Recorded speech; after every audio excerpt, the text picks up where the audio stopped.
स्वागत है श्रोताओं, एक बार फिर आप सभी का। आप सुन रहे हैं 89.6 मेगाहर्ट्ज बेजवानी पर मुझे यानी राखी को। और आज हम बात कर रहे हैं डॉक्टर दीप्तिमाला अग्रवाल से, जो कि क्रिटिकल केयर एक्सपर्ट हैं। उन्होंने अपने प्रोफेशन के बारे में हमें बताया कि वह आईसीयू के अंदर जितने भी पेशेंट आते हैं जो क्रिटिकल होते हैं, जिनके केसेस, उनको वो हैंडल करती हैं। इसी कड़ी में आगे जो मेरा अगला सवाल है उनसे, वो है प्राथमिक उपचार।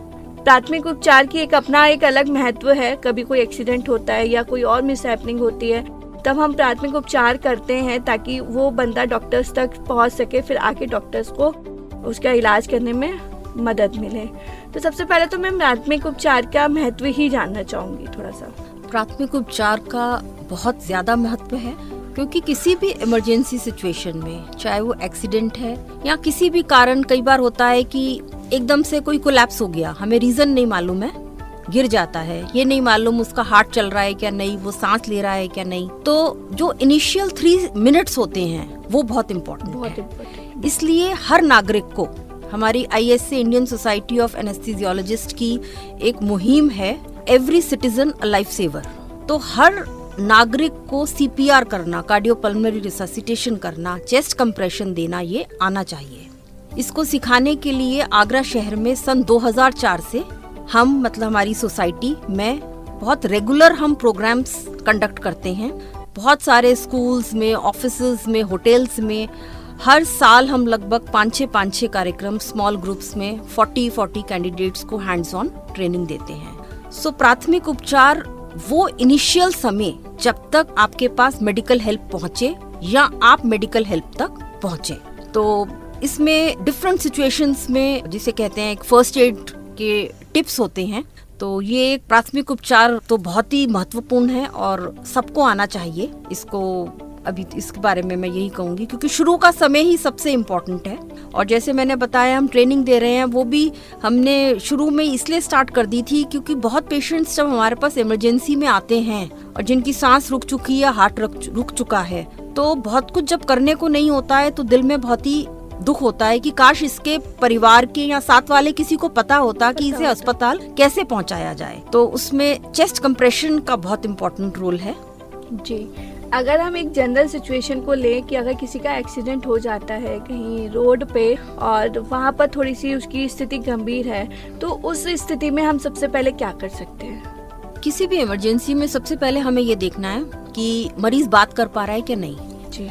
यदि वो बात कर पा रहा है तो हम, इतना है कि उसका एयरवे सिक्योर है, सांस लेने का रास्ता, तो हमारे पास इतना समय है कि हम नियरेस्ट उसको मेडिकल फैसिलिटी तक पहुंचा सकते हैं। पहली चीज। दूसरी चीज, यदि वो बात नहीं कर पा रहा है, वो बेहोश हो गया है, तो बेहोशी की स्थिति में किसी भी मरीज को अगर ट्रांसफर करना है तो हमेशा करवट से लेटाकर, हमेशा करवट से, हम लोग लैटरल पोजीशन कहते हैं, राइट लैटरल या लेफ्ट लैटरल।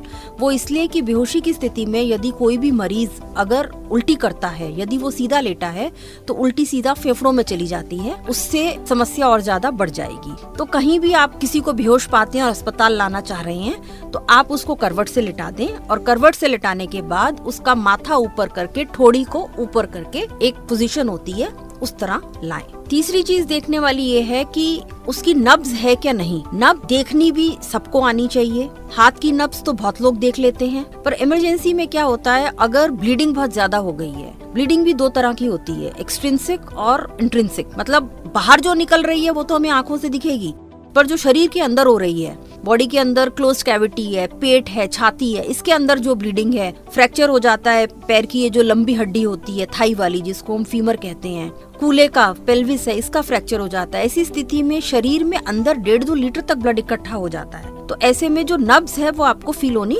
बंद हो जाएगी। तो गले पर एक नब्ज होती है, वो अगर आप कोर्स अटेंड करें कोई भी, तो आपको सिखा दिया जाएगा कि वो नब्ज कैसे फील करते हैं। यदि वो पल्स आ रही है तो इसका मतलब उसका हार्ट चल रहा है। तीसरी चीज। चौथी चीज, सांस आ रही है क्या नहीं। किसी भी कारण यदि ये नब्ज नहीं आ रही है और सांस नहीं चल रही है, तो हमें उसको चेस्ट कंप्रेशन देना है। चेस्ट कंप्रेशन मतलब छाती दबाना। सुनने में तो समझना मुश्किल है, फिर भी मैं बताने का प्रयास करती हूँ। दोनों हाथ रखकर छाती बीच में, जहाँ निपल्स होती हैं जी, मेल या फीमेल किसी की भी निपल्स होती हैं, उसके सेंटर पॉइंट छाती में हड्डी के ऊपर दोनों हाथ लेफ्ट और राइट एक दूसरे के ऊपर रखकर मरीज के ऊपर बिल्कुल हो जाना पड़ता है। शोल्डर्स, एल्बोस और हमारी जो रिस्ट है बिल्कुल स्ट्रेट लाइन में आती है। शोल्डर से सीधा प्रेशर ट्रांसमिट होता है रिस्ट पर, जो पेशेंट की चेस्ट को दबाता है। इस दबाने का रेट रहता है 120 चेस्ट कंप्रेशंस पर मिनट, मतलब 60 सेकेंड्स में 120 बार। तो अगर आपको इस तरह का सिचुएशन में आप हैं कि मरीज की सांस भी नहीं है और नब्ज नहीं आ रही है, आप ये चेस्ट कंप्रेशन करते हुए ऐसे मरीज को अस्पताल तक लाने का प्रयास करें। बहुत बहुत धन्यवाद डॉक्टर दीप्तिमाला, आप इतने अच्छे से हमें ये समझाया कि अगर किसी का एक्सीडेंट होता है तो हमें किन किन बातों का ध्यान रखना है, किस स्थिति में उसे नियर बाय हॉस्पिटल तक ले जाना है।